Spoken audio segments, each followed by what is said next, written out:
আসসালামু আলাইকুম ওয়া রাহমাতুল্লাহি ওয়া বারাকাতুহু। ইন্নাল হামদালিল্লাহ নাহমাদুহু ওয়া নাস্তাঈনুহু মান ইয়াহদিহিল্লাহু ফালা মুদিল্লা লাহু ওয়া মান ইউদ্লিল ফালা হাদিয়া লাহু ওয়া আশহাদু আল লা ইলাহা ইল্লাল্লাহু ওয়াহদাহু লা শারীকা লাহু ওয়া আশহাদু আন্না মুহাম্মাদান আবদুহু ওয়া রাসূলুহু। أما بعد فأعوذ بالله من الشيطان الرجيم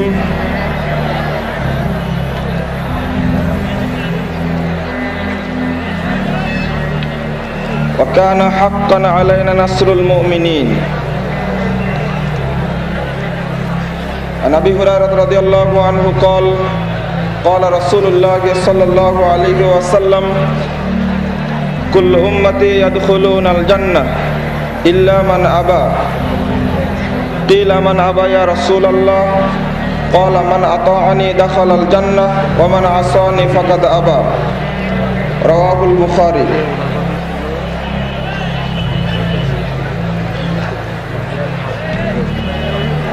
আহলে হাদিস আন্দোলন বাংলাদেশ কর্তৃক আয়োজিত জাতীয় ভিত্তিক তাবলীগ ইজতেমা 2011 মোহতারাম সভাপতি আহলে হাদিস আন্দোলন বাংলাদেশ ও বাংলাদেশ আহলে হাদিস যুব সংঘের বিভিন্ন পর্যায়ের দায়িত্বশীল বৃন্দ, সোনামণি সদস্যবৃন্দ, পর্দার আড়ালের মা ও বোনেরা,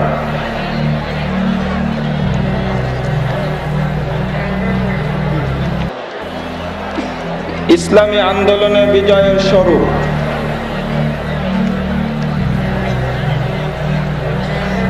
যুগে যুগে আল্লাহ রাব্বুল আলামিনের পক্ষ থেকে নবী রাসূল প্রেরিত হয়েছেন। তারা সমাজে দাওয়াতের কাজে আঞ্জাম দিয়ে গেছেন। সর্বশেষ রাসূল মুহাম্মদ সাল্লাল্লাহু আলাইহি ওয়াসাল্লাম তিনি চূড়ান্ত নবী হিসাবে, শেষ নবী হিসাবে পৃথিবীর বুকে প্রেরিত হয়েছেন, বিশ্ববাসীর রাসূল হিসাবে। তিনি যে আন্দোলন পরিচালনা করে গেছেন সে আন্দোলন হলো আহলে হাদিস আন্দোলন। পূর্বের নবী রাসূলগণ আন্দোলন পরিচালনা করতে গিয়ে বিভিন্ন বাধার সম্মুখীন হয়েছেন। এই বাধার সাথে সাথে কখনো তাদের গতি মন্থর হয়েছে, কখনো গতি হয়েছে বেগবান, তবে আন্দোলন কখনো থেমে যায়নি। মুহাম্মদ সাল্লাল্লাহু আলাইহি ওয়াসাল্লাম যখন দ্বীনের দাওয়াত নিয়ে সমাজে আসলেন, তখনই আল্লাহ রাব্বুল আলামিন জানিয়ে দিলেন রাসূল সাল্লাল্লাহু আলাইহি ওয়াসাল্লামকে এই মর্মে, ইয়া আইয়ুহার রাসূল বাল্লিগ মা উনজিলা ইলাইকা মির রাব্বিক ওয়া ইল্লাম তাফআল ফামা বাল্লাগতা রিসালাতা ওয়াল্লাহু ইয়াসিমুকা মিনান নাস। হে রাসূল সাল্লাল্লাহু আলাইহি ওয়াসাল্লাম, আপনি তাবলীগ করুন মা উনজিলা ইলাইকা মির রাব্বিক, যা আপনার প্রভুর পক্ষ থেকে আপনার প্রতি অবতীর্ণ হয়েছে, নাজিল করা হয়েছে, সেটা পৌঁছিয়ে দিন।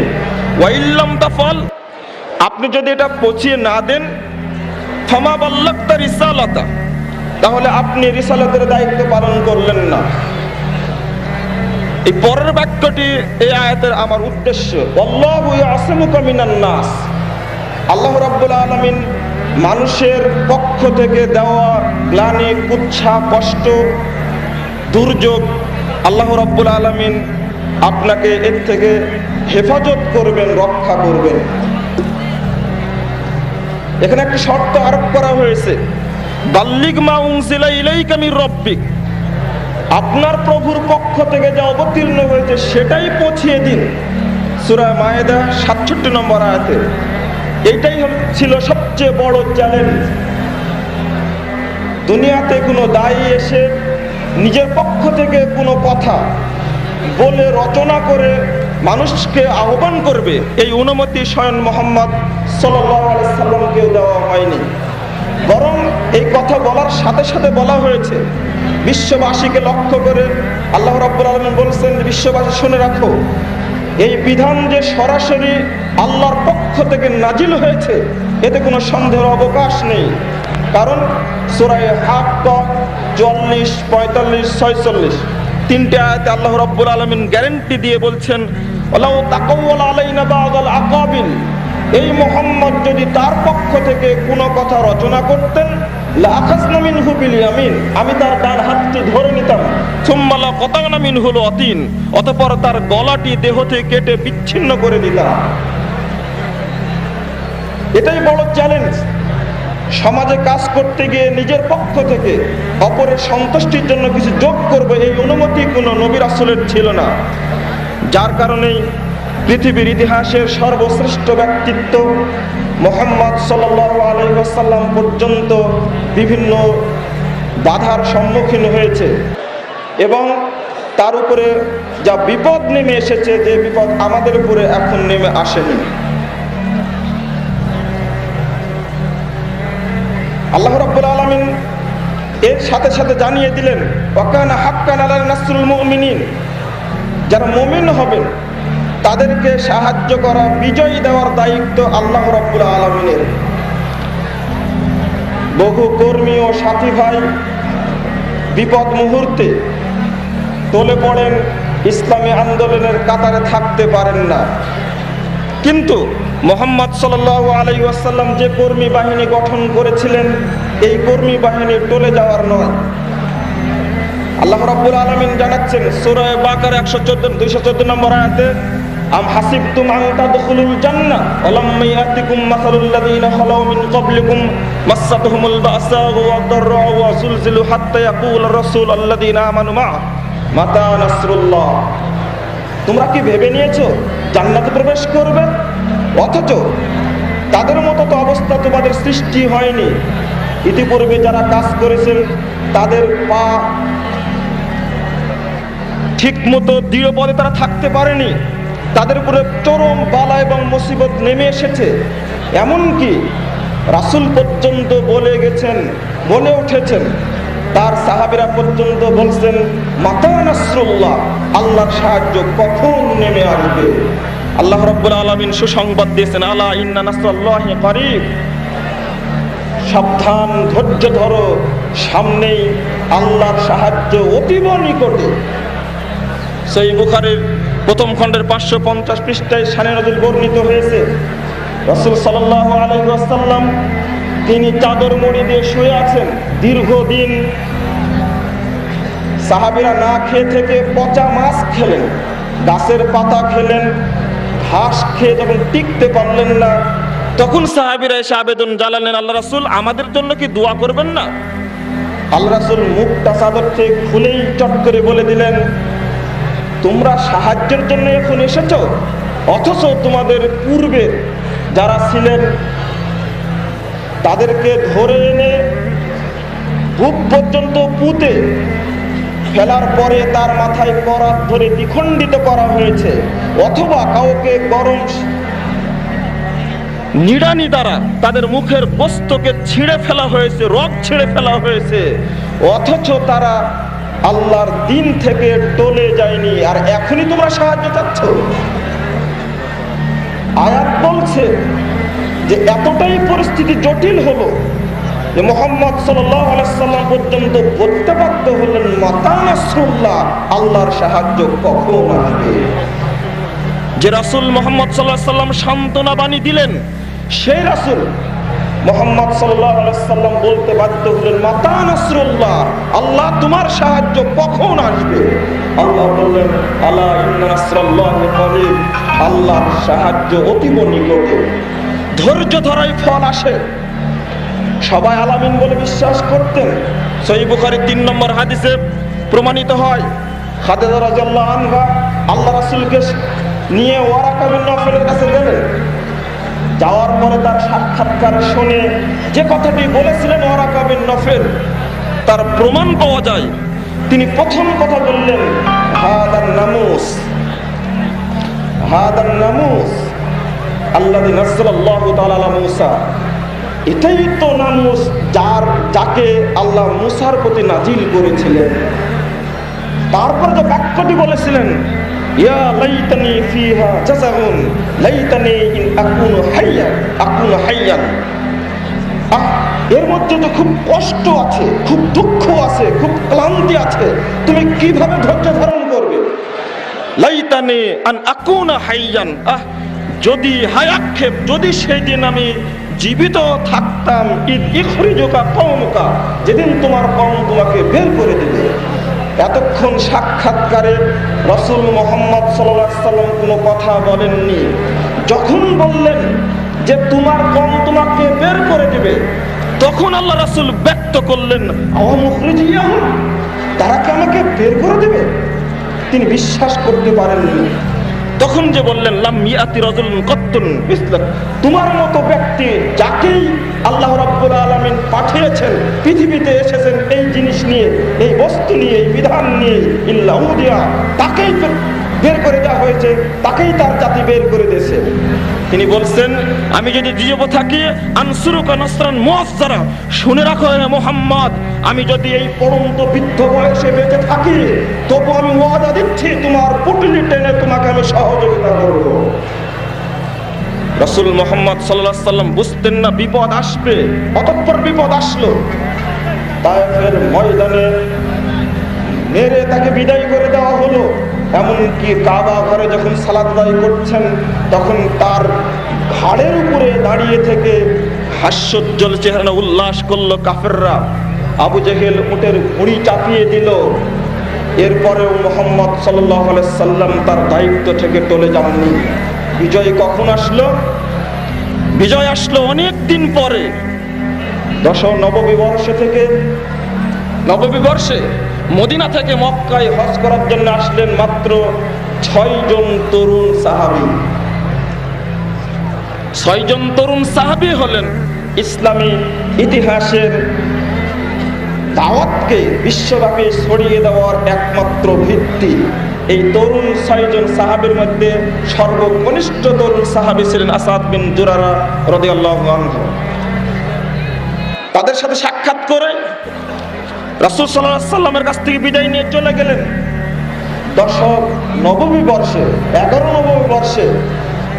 আগের 5 জন, পরের 7 জন, 12 জন যুবক আবার আসলেন। তাদেরও নেতা ছিলেন আসাদ বিন জুরারা রাদিয়াল্লাহু আনহু। ফলাফল কিভাবে পেলেন? আল্লাহ রাসূল তাদেরকে দাওয়াত দিলেন 6টি বিষয়ে। সব দাওয়াতগুলো ছিল ব্যক্তিভিত্তিক। আমি যুবক, তরুণ ও ছাত্র ভাইদের উদ্দেশ্যে বলছি এবং মুরব্বীদের উদ্দেশ্যে বলছি, যুবকদেরকে এই 6টি বিষয়ে উৎসাহ দেওয়ার জন্য। কেন? আল্লাহ রাসূল যে দাওয়াতটি পেশ করেছিলেন, সে দাওয়াতটি ছিল এই, লা তুশরিক বিল্লাহি শাইআন। 1 নম্বর, তোমরা আল্লাহর সঙ্গে কাউকে শিরিক করবে না। ওয়ালা তাসরিকু, তোমরা চুরি করবে না। ওয়ালা তাজনু, তোমরা জিনা করবে না। ওয়ালা তাকতুলু আওলাদাকুম, সন্তানকে হত্যা করবে না। ওয়ালা তাসু ফি মারুফিন, তোমরা ভালো কাজে অবাধ্যতা করবে না। ওয়ালা তাতু বিবুহতানিন, কারো উপরে অপবাদ দিবে না। এই 6টি বিষয় মুহাম্মদ সাল্লাল্লাহু আলাইহি সাল্লাম 12 জন সাহাবীর কাছে পেশ করলেন, যারা সবাই ছিলেন যুবক। 12 জন সাহাবী ফেরত গেলেন, সাথে পাঠা দিলেন মুসআব বিন উমাইর রাদিয়াল্লাহু আনহু। তিনিও ছিলেন যুবক সাহাবী। পৃথিবীর ইতিহাসের সর্বপ্রথম রাষ্ট্রদূত হলেন, ইসলামের ইতিহাসে রাষ্ট্রদূত হলেন মুসআব বিন উমাইর রাদিয়াল্লাহু আনহু। তাকে যখন পাঠানো হলো, এই 12 জন সাহাবী আর মুসআব বিন উমাইর রাদিয়াল্লাহু আনহু তারা মদিনায় গিয়ে ঘরে ঘরে দাওয়াতি কাজ করে এমন একটি ক্ষেত্র তৈরি করলেন, যার বিনিময়ে পরের বছর 12 নববী বর্ষে হিজরত আসলেন। মদিনা থেকে মক্কায় আসলেন 1 জন নয়, 2 জন নয়, 75 জন সাহাবী, তার মধ্যে 2 জন ছিলেন মহিলা। এই দাওয়াতটি হলো দাওয়াতি বিপ্লব সৃষ্টি করলো, অথচ ভিত্তি ছিল মাত্র 6 জন যুবক। রাসূলুল্লাহ সাল্লাল্লাহু আলাইহি সাল্লাম পরের বছর এই 75 জন সাহাবীর সামনে যে দাওয়াতটি পেশ করলেন, সেই দাওয়াতটি ছিল 5টি বিষয়ে, যা ছিল সামাজিক। আগেরটা ছিল ব্যক্তিভিত্তিক, তোমরা জেনা করবে না, শিরক করবে না, জেনা করবে না, চুরি করবে না, হত্যা করবে না, তোমরা পরস্পর অপবাদ দিবে না এবং সৎ কাজে অবাধ্য হবে না। এই 6টি বিষয় আবার 5টি বিষয় বললেন যে 5টি বিষয় সামাজিক বিষয়। এই 6টি বিষয় আজকে সর্বত্র সমাজে জড়িয়ে আছে। শিরিকে পরিপূর্ণ এমন কোন ব্যক্তি দাবি করতে পারে না যে আমি শিরিক মুক্ত। গোটা এই বাংলাদেশের ছত্রছায়ায় তথাকথিত ইসলামী আন্দোলনের লোকেরা শিরিককে লালন করছে মাজার পূজার মাধ্যমে, খানকা পূজার মাধ্যমে। শুধু তাই নয়, যে সমস্ত মানুষরা ইসলামী আন্দোলন করতে গিয়ে রাজপথে গিয়ে নারায়ে তাকবীর বলে, আল্লাহু আকবার বলে কথা বলে, সেই সমস্ত লোকেরা কবরের পাড়ে ফুল দিয়ে মৃত্যু ব্যক্তিকে স্বাগত জানায়।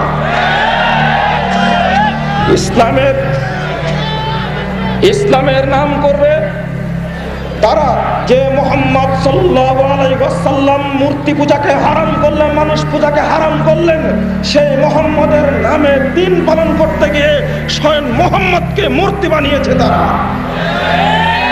তরুণ এবং ছাত্র ভাইদেরকে বলছি, শুধু এই মূর্তি নয়, শিরিক নয়, বরং আরো দেখতে হয় ওলা তাসরিকু, চুরির আড্ডাখানা তৈরি হয়েছে বাংলাদেশে।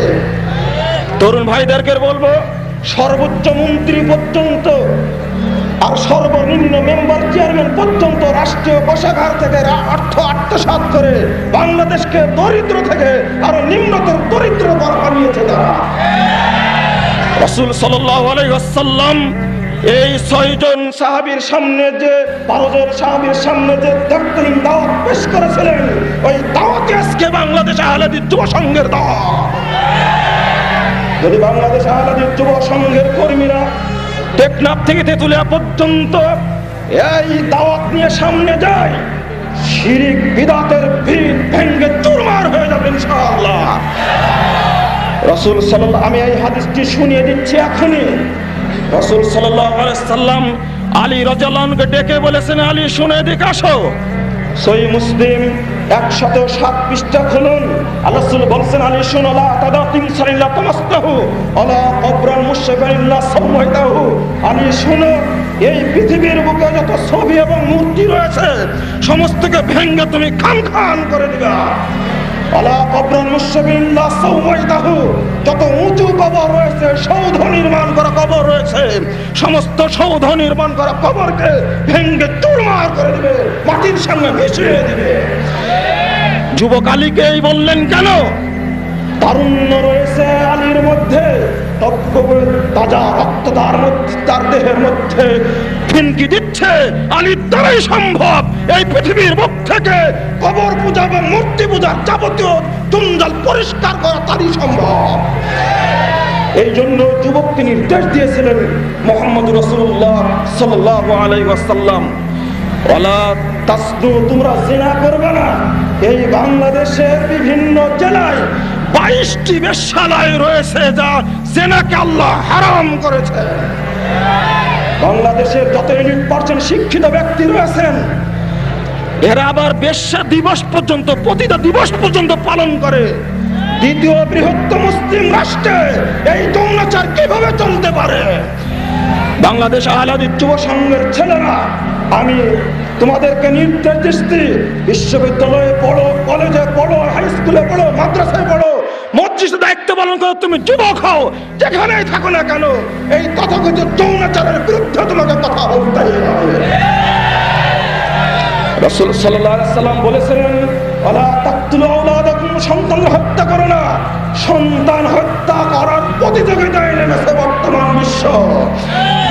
1400 বছর আগেই মুহাম্মদ সাল্লাল্লাহু আলাইহি সাল্লাম এই সন্তান হত্যার বিরুদ্ধে পরিষ্কার বলে গেছেন। এই 12 জন যুবককে সেটাই বলেছিলেন। রাজশাহী বিশ্ববিদ্যালয়ের ছেলেদের লাশ পড়ে কিভাবে, ঢাকা বিশ্ববিদ্যালয়ের ছেলেদের লাশ পড়ে কিভাবে, বাংলার রাজপথে তথাকথিত মিথ্যা পাশ্চাত্য থেকে ধার করা মতবাদের মিথ্যা দর্শনের পক্ষে মিছিল করতে গিয়ে বাংলার রাজপথে কিভাবে লাশ পড়ে। মুহাম্মদ সাল্লাল্লাহু আলাইহি ওয়াসাল্লাম এই হত্যাকে নিষেধ করেছেন 1500 বছর আগে। আবার বলছেন ওয়ালা তাউতু বিবুহতানিন, কারো উপর মিথ্যা অপবাদ দিও না। আজকে মিথ্যা গণতন্ত্র তথাকথিত নির্বাচনের নামে এক মেম্বার আর এক মেম্বারের বিরুদ্ধে, এক দল আর এক দলের বিরুদ্ধে মিথ্যা অপবাদের পেশাতি বয়ে দিচ্ছে গোটা পৃথিবী ব্যাপী। মঞ্চে দাঁড়িয়ে এই কথা বলে মিথ্যা কথা, একজন মেম্বারের বিরুদ্ধে, কমিশনার একজন কমিশনারের বিরুদ্ধে, এই মিথ্যা অপবাদকে 1400-1500 বছর আগেই মুহাম্মদ সাল্লাল্লাহু আলাইহি ওয়াসাল্লাম হারাম ঘোষণা করেছেন। এবার আসুন, আল্লাহ রাসূল যে 5টি বিষয় বলেছিলেন সামাজিক ভিত্তি সম্পন্ন, আহলে হাদিস আন্দোলন কর্মীদের জন্য এই 5টি বিষয় আবশ্যক হয়ে দাঁড়িয়েছে। বর্তমানে আমরা দায়িত্ব পালন করতে গিয়ে অনেক দূরে চলে যাই। রাসূল সাল্লাল্লাহু আলাইহি ওয়াসাল্লাম বললেন, জাবের বলছেন, বায়ানা রাসূলুল্লাহ সাল্লাল্লাহু আলাইহি ওয়াসাল্লাম আলা সামি ওয়া তাআ, আমরা রাসূলের কাছে বায়াত করেছিলাম তার কথা শুনবে এবং মানব, শুনবো এবং মানব। ফিল নাশাতে ওয়াল কাসালে, আনন্দেও শুনবো, অলসতায় শুনবো। ফিল মানশাতে ওয়াল মাকরাহে, আমি সন্তুষ্ট থাকি আর অসন্তোষ থাকবে তবুও শুনবো, মেনে চলবো। দ্বিতীয় কথা বলেছিলেন ওয়াল আমরু বিল মারুফ ওয়ান নাহই আনিল মুনকার, আমরা বায়াত করলাম সৎ কাজের আদেশ দিয়ে যাব, অসৎ কাজ থেকে নিষেধ করব। এই হাদিসটি বর্ণিত হয়েছে মুসনাদে আহমদ 14737 নম্বর এবং সহিহ ইবনে হিব্বান 7012 নম্বর হাদিসে বর্ণিত হয়েছে। এই হাদিসটি সহিহ সনদে। রাসূল সাল্লাল্লাহু আলাইহি ওয়াসাল্লাম আবারও বললেন, আল আমরু বিল মারুফ ওয়ান নাহই আনিল মুনকার, অর্থাৎ সৎ কাজের আদেশ দিবা তোমরা, অসৎ কাজ থেকে নিষেধ করবে। ওয়ালান নাফকাতে, খরচ করবে।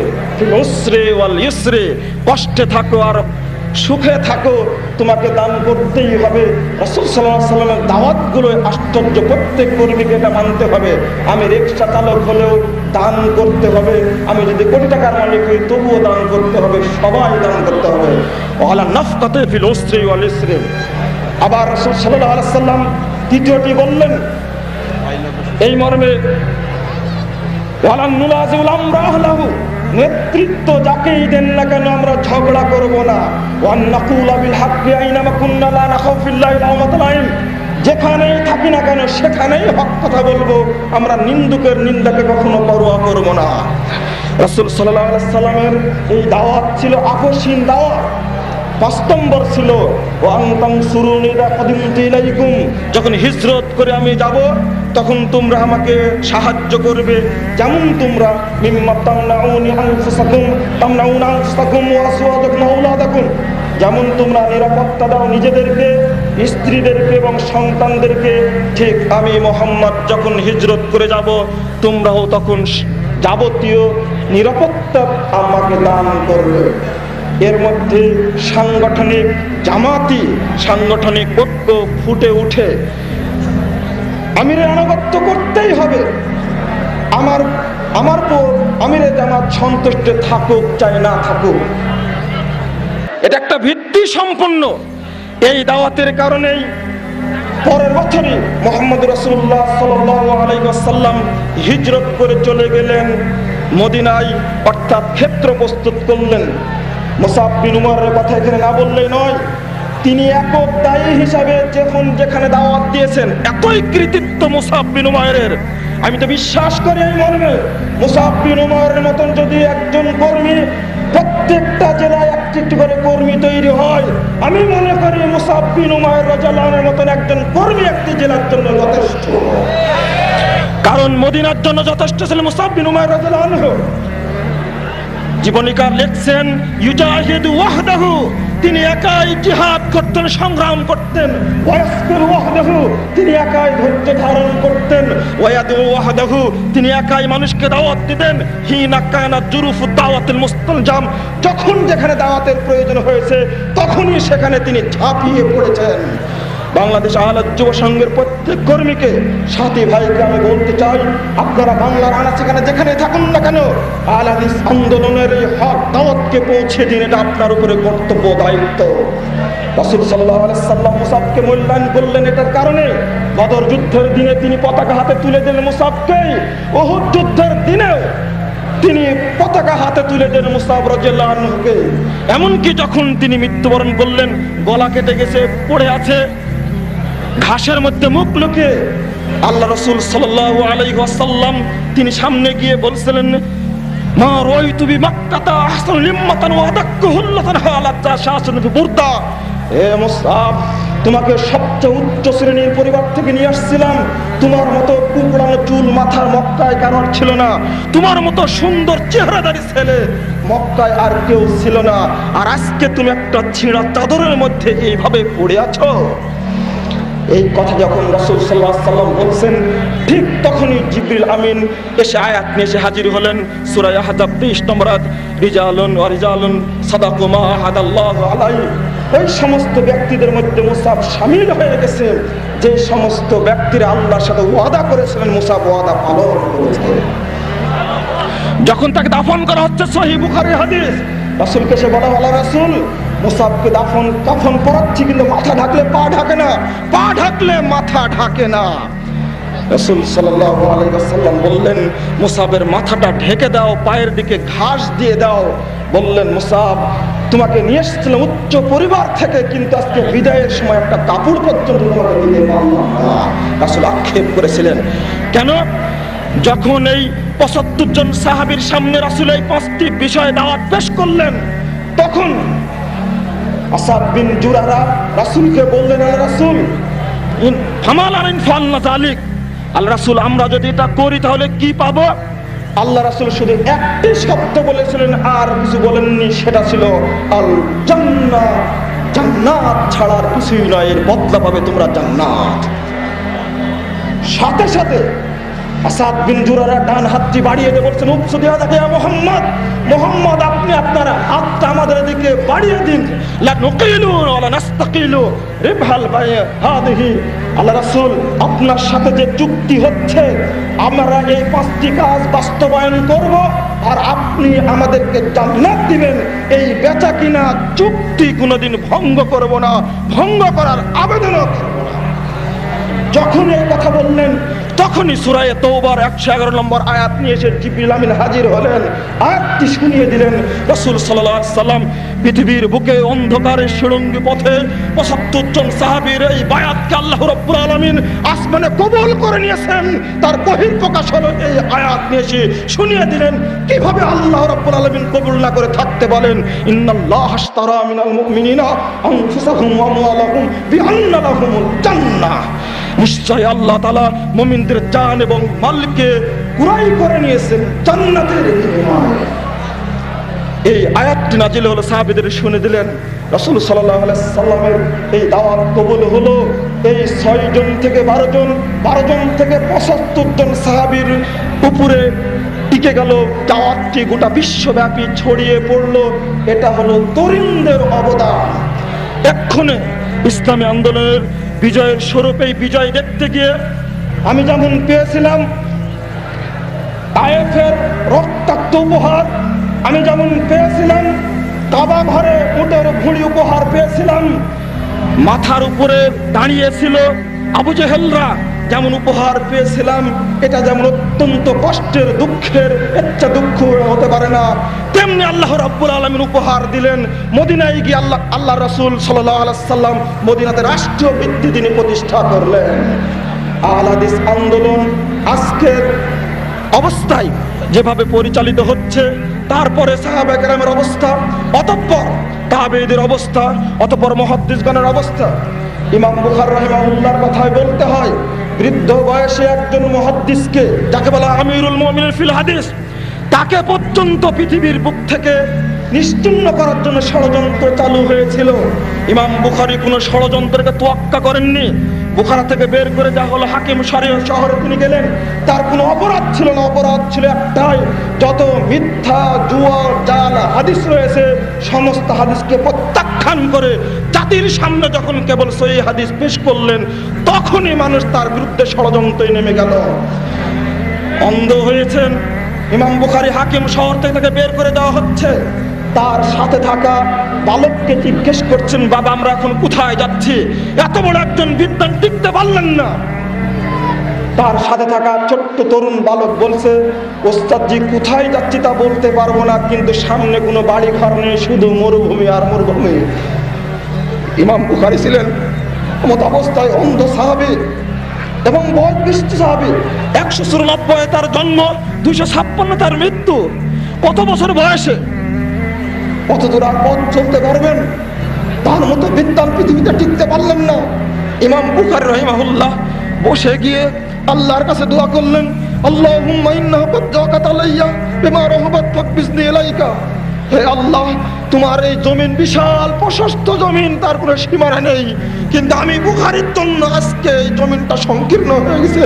ফাকবিসনি ইলাইকা, আল্লাহ তুমি আমাকে তোমার কাছে তুলে নাও। ইমাম বুখারী দোয়া করতে বাধ্য হলেন। অতঃপর আল্লাহ রাব্বুল আলামিন ইমাম বুখারীকে তুলে নিলেন। হাদিস আন্দোলন করতে গিয়ে আরো কত শত মুহাদ্দিস, বিশেষ করে উপমহাদেশের কত মানুষের রক্ত গেছে, তার হিসাব করা যায় না। যুগে যুগে ষড়যন্ত্র হয়েছে, এখনো হচ্ছে। মনে করবেন না যে জেলখানাটা আমার জন্য পরাজয়, যে না, জেলখানাটাও হলো আমার জন্য বিজয়। ইমাম আহমদ বিন হাম্বলকে জেলখানায় রেখে কোনো ক্ষতি করতে তার পারেনি। দীর্ঘদিন জেলখানায় থাকার পরে ইমাম আহমদ বিন হাম্বলকে যখন মুক্তি দিলেন, সাথে সাথে তার ছাত্র হিসাবে হাজির হয়ে গেলেন ইমাম বুখারীর মতন শ্রেষ্ঠ মুহাদ্দিস, ইমাম মুসলিমের মতো শ্রেষ্ঠ মুহাদ্দিস এবং ইমাম আবু দাউদের মতো শ্রেষ্ঠ মুহাদ্দিস এসে তার ছাত্র হিসাবে হাজির হয়ে গেলেন। ইতিপূর্বে কোনো মুহাদ্দিস আসেননি। 10 লক্ষ হাদিসের হাফেজকে যখন পিটানো হচ্ছে শুধু একটি কারণে, আমি বলতে চাই আপনাকে আমাকে শাস্তি পেতে হবে। শাসক গ্রেফতার করে আমাকে পিটাবে, আমাকে জেলখানায় আবদ্ধ করবে, এরপরেও মনে করতে হবে বিজয় সামনে রয়েছে। ইমাম আহমদ বিন হাম্বলকে যখন পিটানো হচ্ছে, রাজ দরবারে নিয়ে দেহ রক্তাক্ত হয়ে চিৎকার করছেন আল্লাহর দরবারে, আল্লাহ তুমি শাস্তিতে মুক্তি দান করো। সেই যুগের শ্রেষ্ঠ আলেম, বেদাতি আলেম বুসাইরি কানে কানে এসে বলছে এই মর্মে, ভাই আহমদ, তুমি নিজে তোমার মতামত ত্যাগ করো। কারণ ইমাম আহমদ বলছিলেন পবিত্র কোরআন কালামুল্লাহ, আল্লাহর কালাম। সেই যুগের বেদাতি আলেমরা বলছিল না, পবিত্র কোরআন কালামুল্লাহ নয়, বরং আল্লাহর সৃষ্টি। বলুন নাউযুবিল্লাহ। একমাত্রই ব্যক্তি আহমদ বিন হাম্বল বলছেন বুসাইরিকে লক্ষ্য করে, বুসাইরি শোনো, শাসকের শাস্তিকে আমি আহমদ কোনো তোয়াক্কা করি না। তুমি তোমার মতামত ত্যাগ করো, আমি আল্লাহর কাছে কালকে জাহান্নামের আগুন থেকে শাস্তির মওকুফের জন্য আল্লাহর কাছে আবেদন করব। আহমদ বিন হাম্বল ব্যর্থহীন কণ্ঠে বেদাতি আলেমদেরকে জানিয়ে দিলেন, কষ্টকে তিনি কিছু মনে করলেন না। ইমাম ইবনে তাইমিয়া রাহিমাহুল্লাহকে 8 বার জেলখানায় রাখা হয়েছে, 12টি বছর তিনি জেলখানায় ছিলেন। শেষ 2.5টি বছর জেলখানায় থেকেই তিনি মৃত্যুবরণ করেছেন। ইমাম ইবনে তাইমিয়া কিছুই করতে পারেননি, বরং তার যে খেদমত, তার যে অবদান বিশ্ববাসী আজকে দেখছে। ইমাম আহমদ বিন হাম্বলের ফতোয়া ছাড়া, লেখনী ছাড়া বিশ্ববাসী একদিনের জন্য, 1 সেকেন্ডের জন্য অচল। কেন? অথচ শুনুন তার উক্তি। ইমাম আহমদ বিন হাম্বল রাহিমাহুল্লাহ তিনি জেলখানা থেকে 5 বছর জেল খাটার পরে বেরিয়ে এসে কর্মীদেরকে লক্ষ্য করে বলছিলেন, মাযা ইয়ানকিমু মিন আদাই, আমার শত্রু আমার কিসের প্রতিশোধ নিবে? আনা জান্নাতি অবস্থানি ফি সাদরি, আমার জান্নাত, আমার বাসস্থান তো আমারই পক্ষে রয়েছে। পত্নী শাহাদাতুন, আমাকে হত্যা করা হলে আমি শাহাদাতের পেয়ালা পান করব। ওনাফি সিয়াহাতুন, আমাকে দেশ থেকে বের করে দেওয়া হলে আমি ভ্রমণের উদ্দেশ্যে বেরিয়ে যাব।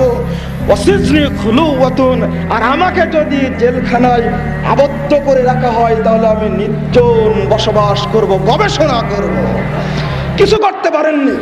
বন্ধুদের আমি উদ্দেশ্য করে বলতে চাই, আহলে হাদিস আন্দোলন করতে গিয়ে জেলখানায় থাকতে হবে। জঙ্গিবাদের অভিযোগ দিবে, ওয়াহাবি বলে অভিযোগ দিবে, চরমপন্থী বলে অভিযোগ দিবে। ইতিপূর্বে মুহাদ্দিসগণকে দিয়েছে, আমাকেও দিবে। সুন্নাত পালন হবে আলহামদুলিল্লাহ। মনে রাখবেন, যে সমস্ত লোকেরা বলে থাকে যে এই করার কারণে তার জেল খাটা, এরা হলো দ্বিমুখী, স্বার্থপর। এদের জন্য কোনো পৃথিবীতে অবদান নেই, আখিরাতের অবদান নেই। বরং যারা জেল খাটে তারা নবীদের সুন্নাত পালন করে থাকে। বন্ধুরা আমার, আরেকটি তথ্য পেশ করতে চাই। মিশরের সৈয়দ কুতুব রাহিমাহুল্লাহ, আপসহীন বিদ্বান, তাকে যখন ফাঁসির কাষ্ঠে ঝুলানো হচ্ছে, ওই তারিখটা আজকে আপনাকে বলতে হচ্ছে। তার আগের পূর্বসূরি বিদ্বান হাসানুল বান্না, হাসানুল বান্নাকে যেদিন ফাঁসি দেওয়া হয় সেই তারিখটা ছিল 1949 সালের 12ই মার্চ, যেদিন মিশরে হাসানুল বান্নার ফাঁসি দেওয়া হচ্ছে। সেই দিন এই নওদাপাড়ার মাটিতে আব্দুল্লাহ আল কাফি আল কুরাইশি রাহিমাহুল্লাহ ভাষণ দিচ্ছেন 1949 সালের 12ই মার্চ তারিখে। তারিখটা একটা ঐতিহাসিক অবস্থায় রূপ নিয়েছে, অনেক কিছু বেরিয়ে আসে। তারপর আসছেন সৈয়দ কুতুব রাহিমাহুল্লাহ, আপোষহীন বিদ্বান ছিলেন, কার সাথে আপোষ করেননি। বলা হয়েছিল যে সৈয়দ কুতুব যদি ক্ষমা চায় তাহলে মুক্তি দেওয়া হবে। নাসের বাচ্চা বলেছিল ক্ষমা চাক মুক্তি দেব, কিন্তু সৈয়দ কুতুব বলেছিলেন ক্ষমা চেয়ে কারো কাছে মুক্তি নিতে রাজি নয়, জেলখানা থেকে মৃত্যুবরণ করব। কর্মীরা যখন উত্তাল, গোটা দেশ যখন উত্তাল, বিশ্ববাসী তাকিয়ে আছে সৈয়দ কুতুবের ফাঁসি হবে আজকে। সৈয়দ কুতুব রাহিমাহুল্লাহ লিখিত পাঠিয়ে দিলেন কর্মীদের কাছে, কয়েকটি মাত্র কথা জেলখানা থেকে লিখে পাঠালেন, ইন্না কালেমাতানা ওয়া কওলানা তাজুল্লুসান হামিদা। হে বিশ্ববাসী শুনে রাখো, আজকে আমাদের বক্তব্য, আমাদের লিখনিগুলো দুবরা ঘাসের মতো শুকনা হয়ে পড়ে আছে, কেউ পড়েও না, অবদানও দেয় না। ফাইজা মিতনা ফি সাবিলিকা ওয়া গাযাইনাহা বিদ্দিমা। যখন এই পথে আমি শহীদ হয়ে যাব, আমার গলা থেকে রক্ত, দেহ থেকে রক্ত যখন ছিটিয়ে পড়বে, বিশ্বকে যখন সিক্ত করে দিবে আশা তন্তবাজাত বাইনা লাহিয়া, তখন গোটা পৃথিবীব্যাপী সৈয়দ কুতুবের সমস্ত লেখনী বক্তব্য ছড়িয়ে পড়বে। সৈয়দ কুতুব বলেছিলেন বলেই বিশ্বব্যাপী তার সুনাম অক্ষুণ্ণ আছে। শুধু তাই নয়, আহলে হাদিস আন্দোলন বাংলাদেশকে খতম করার জন্য পরতে পরতে ষড়যন্ত্র হয়েছে, আগে হচ্ছে, আগামী দিনও হবে। তাদের উদ্দেশ্যে বলতে চাই, আহলে হাদিস আন্দোলনকে কুণ্ঠাসা করার জন্য প্রচেষ্টা চালানো বৃথা ছাড়া কিছুই নয়। বলতে চাই, 1978 সালের 5 ফেব্রুয়ারি তারিখে বাংলাদেশ আহলে যুব সংঘের সূচনা হয়েছিল। আমি কিছু কথা আজকে বলে যেতে চাই আপনাদের উদ্দেশ্যে। আহলে হাদিস আন্দোলন বাংলাদেশ মুরব্বী সংগঠন গঠিত হয়েছে 1993 সালের 23 সেপ্টেম্বর তারিখে। আগে গঠিত হয়েছে বাংলাদেশ আহলে যুব সংঘ। 78 সালে গঠিত হওয়ার পরে 79 সালে তিনি উপহার দিলেন প্রতিষ্ঠাতা, সভাপতি, আজকের আহলে হাদিস আন্দোলনের গণজোয়ার সৃষ্টিকারী, দক্ষিণ এশিয়ার প্রখ্যাত আলেমে দ্বীন, অন্যতম শ্রেষ্ঠতম ইসলামী চিন্তাবিদ, রাজশাহী বিশ্ববিদ্যালয়ের প্রবীণ প্রফেসর ডক্টর মোহাম্মদ আসাদুল্লাহ মালিক হাফিজাহুল্লাহ তাআলা। তার অবদানে তৈরি হওয়ার পর পরের বছর আহলে হাদিস আন্দোলন কি উপহার দেন, কিন্তু বেশি দিন টিকা হলো না। হঠাৎ করে গতিকে বন্ধ করে দেওয়ার জন্য এই দেশের ভালো খাদেম বাংলা ভাষীদের কাজ করছিলেন। আজকে স্মরণ করতে হয় 16 জানুয়ারি 2009 মৃত্যুবরণ করে 2010 চলে গেছেন পৃথিবীর বুক থেকে আব্দুল মতিন সালাফি রাহিমাহুল্লাহ। 1989 সালে 2 জুলাই তারিখে তাকে দেশ থেকে বিতাড়িত করা হয় মাত্র 2-3 ঘন্টার নোটিশে। অতঃপর খড়গ নেমে আসে বাংলাদেশ আহলে হাদিস যুব সংঘের উপরে। 1989 সালের 21 জুলাই তারিখে বাংলাদেশ আহলে হাদিস যুব সংঘকে মুরব্বী সংগঠন থেকে বের করে দেওয়া হয়। একটা মিথ্যা তথ্য প্রচলিত আছে দেশে, মিথ্যা তথ্য প্রচলিত আছে দেশে এই মর্মে ডক্টর আসাদুল্লাহ গালেব সাহেব জমিয়ত ভেঙেছেন, দল ভেঙেছেন।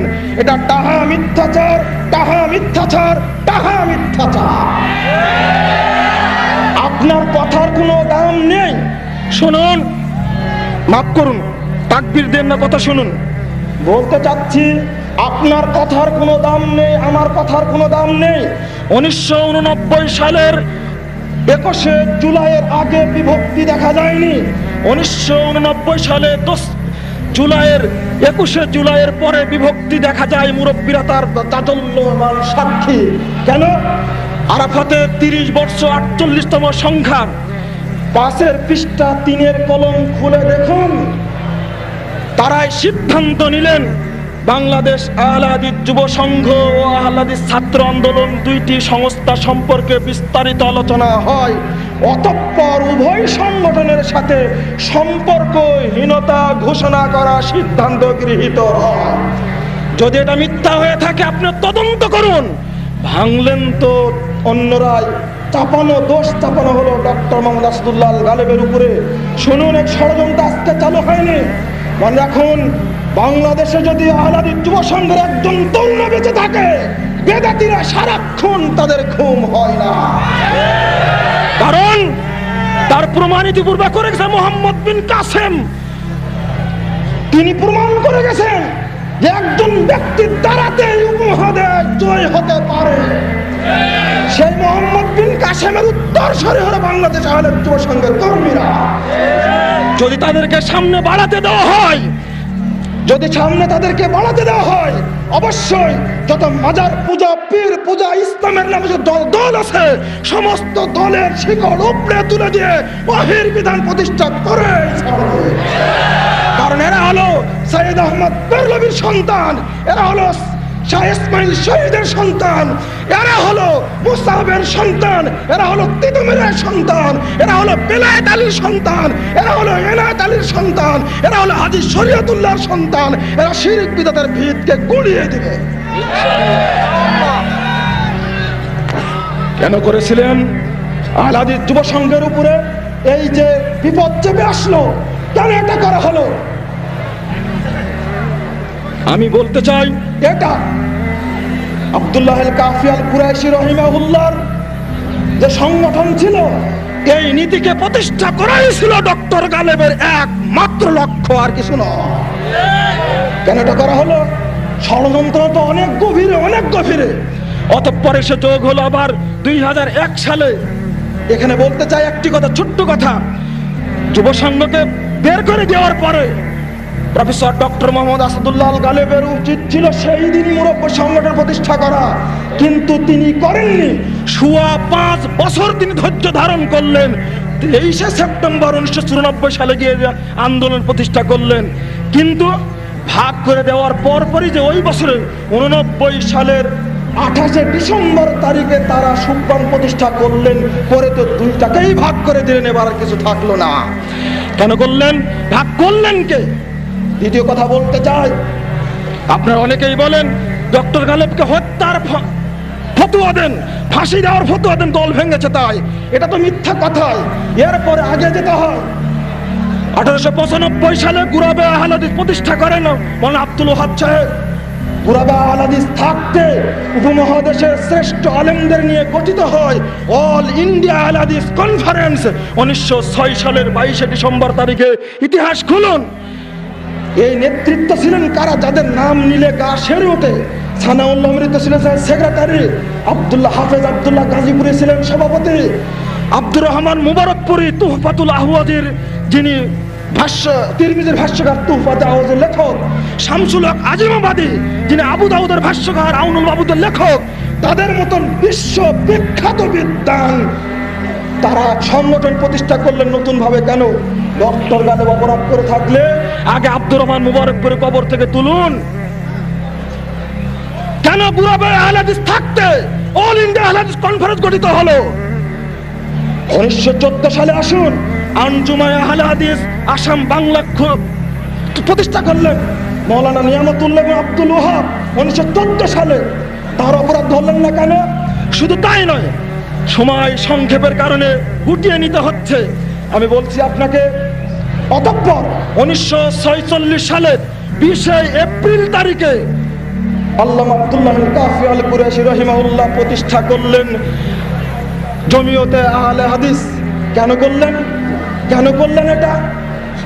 অথচ দুই সংগঠনের অফিস কিন্তু একটি মসজিদে, কলিকাতা মেটিয়া বুরুজ।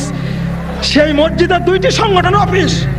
আপনি এবার বলুন, জবাব দিন, অল ইন্ডিয়া আহলে হাদিস কনফারেন্সের অফিস, জমিয়তে আহলে হাদিসের অফিস একই জায়গায় কেন? আর এটা প্রতিষ্ঠা করলেন হারাগাছে গিয়ে, যেখানে হলো গুরাবে আহলে হাদিসের ঘর।